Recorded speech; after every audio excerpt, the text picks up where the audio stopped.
Why self-publish? I find the opportunity of being able to self-publish extraordinary.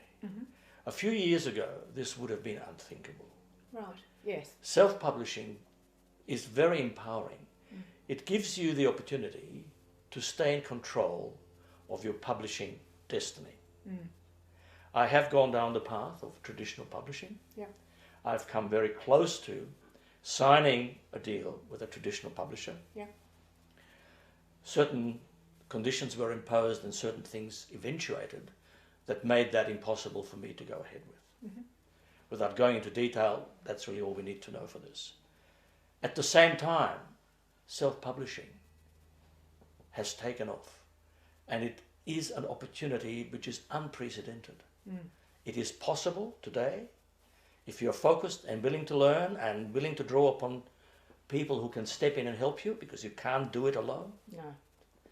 to actually stay in control and move forward with your books and your publishing.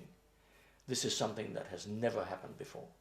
It's exciting, it's empowering, and it is very enjoyable. However, I must add, it is a lot of work. It is, isn't it? It's you can't just dash it off and spit it out, can you? No, Not you if you want can't. to be taken seriously. You can't, Jenny, and you need a team around you. Allow me to elaborate on that. I don't believe there is a successfully published book on the market that didn't have a successful, experienced editor behind it. Yeah. Every author, and I don't think it matters who it is, how experienced, how skilled, will need to have an editor. That's number one. Number two, a successfully published, polished book that we pick up and enjoy reading will have had a proofreader. Yeah. Because the editor and the author are too close to the text to be able to successfully proofread it to a level that is a professional book. Next, the book cover. The design of the cover, we have touched upon this earlier, is of critical importance. I will never be a successful designer who will be able to do this like someone who is an expert in it. Yeah. So therefore you need to turn and engage someone who has the expertise, the artistic talent to put together a good book cover. You can obviously feed them your ideas. Absolutely, This is what I visualise. you can and you Yeah. must. It's a collaboration Yes. between the artist and the author. Yeah.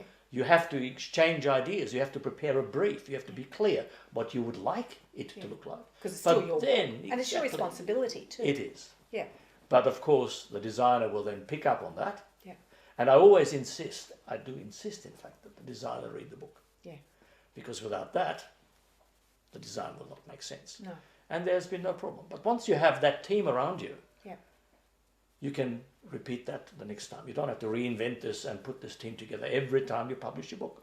You have that team, you're comfortable with each other, you know what you want to achieve, and you move forward along those lines. Yeah. But these are the people you need. There is one other very important person you need. The website designer. Your website is the hub of your wheel. Yeah. These days, the internet is your bookstore. How do people find you? Yeah. They find you through the internet. They Google you. Yeah. Social media, we can touch upon this later, critically important. As to how you drive interest and traffic to your website. Because ultimately, Jenny, it all comes down to discoverability. Yeah. People have to find you. Yeah. It doesn't matter whether or not you have a masterpiece on your table in front of you. You've written War and Peace, for example, right? If no one gets to read it, it will languish there and sink into obscurity. Yep. You have to get out there, find your market and promote it. That's right. Now, the traditional publishers used to do this for you. We are talking now about self-publishing. Yeah.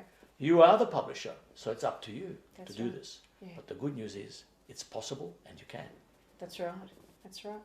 And would you consider sharing those thoughts at some stage in a book? Would you consider writing a how-to book or a... As a matter of fact, after The Empress Holds the Key was released, and I'm pleased to say well received by readers, I've been asked, through social media questions especially, how it was done, because it was obvious it was a self-published book. Yeah. So rather Obvious for the good reasons, not yes, the wrong reasons. Yes, for the good reasons. And while we speak about good reasons and wrong reasons, and before I answer that other question, the stigma attached to self-publishing or vanity press, as it was called years ago, has certainly disappeared. Yeah. That stigma is no longer there. Established authors, successfully published authors through the traditional publishers, are seriously looking at taking the self-publishing route. Yeah. For obvious reasons, which we have touched upon: control, return, standing. This is also unprecedented. Yes. So it's a brave new world. It is a brave new world. Yeah. But coming back to what I was saying to you earlier, I have been asked how it was done. Rather than answering every one of those little inquiries, which I started to do and then became too many, or blogging about it on my website, which of course would not appeal to everyone because it's very specialized. Yeah. I've decided to write a short, instructive yet humorous case study, which I call Going It Alone, Why Just Writing Your Book Is Not Enough. Yeah. That will be the title.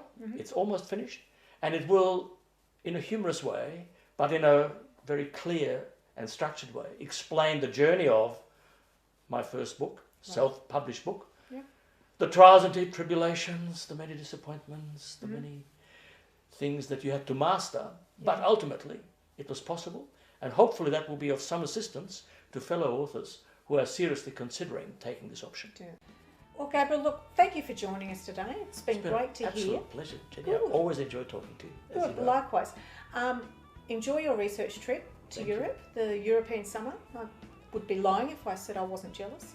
Right. So enjoy it very much, and we'll look forward to the release of Anna Popov in November this year, November 2014. Correct. And hope to see you back here in the hot seat next year, prior to the release of The Hidden Genes of Professor K.